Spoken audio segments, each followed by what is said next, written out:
नमस्कार दोस्तों, जय श्री कृष्णा। कार्तिक महात्म्य 24वां अध्याय। लिखवाओं से निज दया से सुंदर भाव बताकर कार्तिक मास 24वां अध्याय सुनो सुधाकर। राजा पृथु बोले, हे मुनि श्रेष्ठ, आपने तुलसी के इतिहास, व्रत, महात्म्य के विषय में कहा। अब आप कृपा कर मुझे यह बताइए कि कार्तिक मास में क्या और भी देवताओं का पूजन होता है, यह भी विस्तार पूर्वक बताइए। नारद जी बोले, पूर्व काल की बात है। सहा पर्वत पर सर्विकर में धर्मदत्त नामक विख्यात कोई धर्मज्ञ ब्राह्मण रहते थे। एक दिन कार्तिक मास में भगवान विष्णु के समीप जागरण करने के लिए वे भगवान के मंदिर की ओर चले। उस समय एक पहर रात बाकी थी। भगवान के पूजन की सामग्री का साथ लिए जाते हुए ब्राह्मण ने मार्ग में देखा कि एक भयंकर राक्षसी आ रही है। उसका शरीर नंगा और मांस रहित था। उसके बड़े बड़े दांत, लपकती हुई जीभ और लाल नेत्र देखकर ब्राह्मण भय से थर्रा उठे। उनका सारा शरीर कांपने लगा। उन्होंने साहस करके पूजा की सामग्री तथा जल से ही उस राक्षसी के ऊपर प्रहार किया। उन्होंने हरिनाम का स्मरण करके तुलसी दल मिश्रित जल से उसको मारा था, इसलिए उसका सारा पातक नष्ट हो गया। अब उसे अपने पूर्व जन्म के कर्मों के परिणाम स्वरूप प्राप्त हुई दुर्दशा का स्मरण हो आया।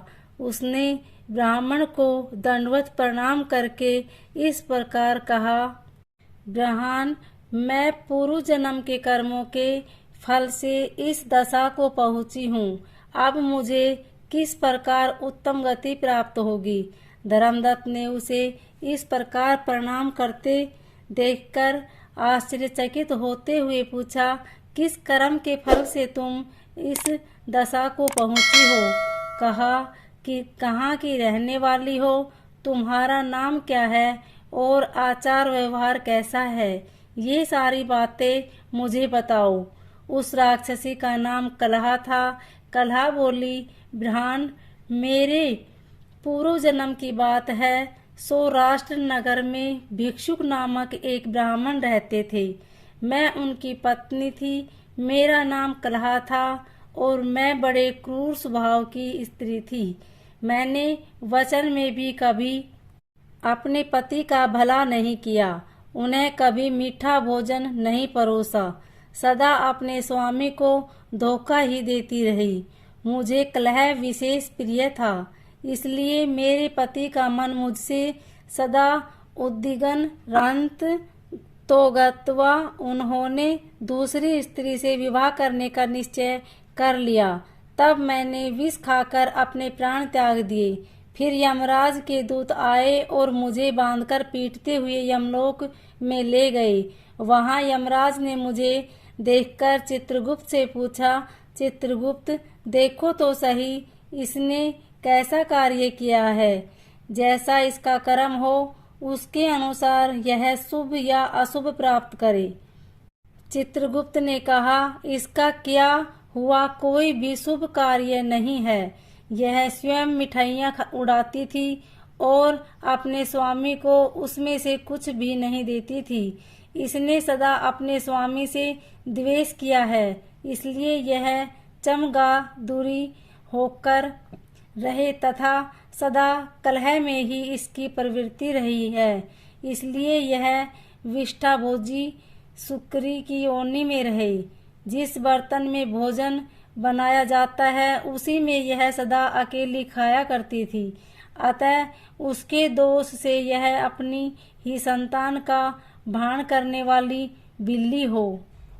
इसने अपने पति को निमित्त बनाकर आत्मघाती किया है, इसलिए यह अत्यंत निर्दयी स्त्री प्रेत के शरीर में भी कुछ काल तक अकेली ही रहे।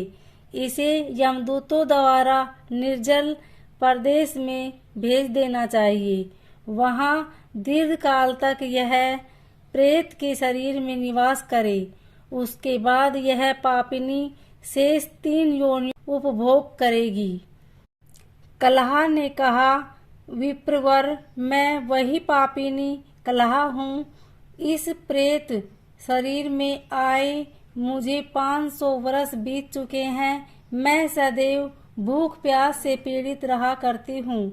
एक बनिए के शरीर में प्रवेश करके मैं इस दक्षिण देश में कृष्णा और वेणी के संगम तक आई हूँ। जो ही संगम तट पर पहुँची तो ही भगवान शिव और विष्णु के पार्षदों ने मुझे बलपूर्वक बनिए के शरीर से दूर भगा दिया।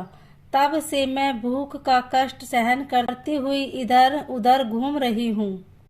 इतने में ही आपके ऊपर मेरी दृष्टि पड़ गई। आपके हाथ से तुलसी मिश्रित जल का संसर्ग पाकर मेरे सब पाप नष्ट हो गए हैं।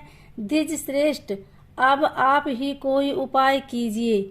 बताइए, मेरे इस शरीर से और भविष्य में होने वाली भयंकर 3 योनियों से किस प्रकार मुक्त होंगी। कलहा का यह वचन सुनकर धर्मदत्त उसके पीछे कर्मों और वर्तमान अवस्था को देखकर बहुत दुखी हुआ। फिर उसने बहुत सोच विचार करने के बाद कहा, धर्मदत्त ने जो भी कहा उसका वर्णन 25वें अध्याय में किया गया है। बोलिए श्री हरि विष्णु भगवान की जय।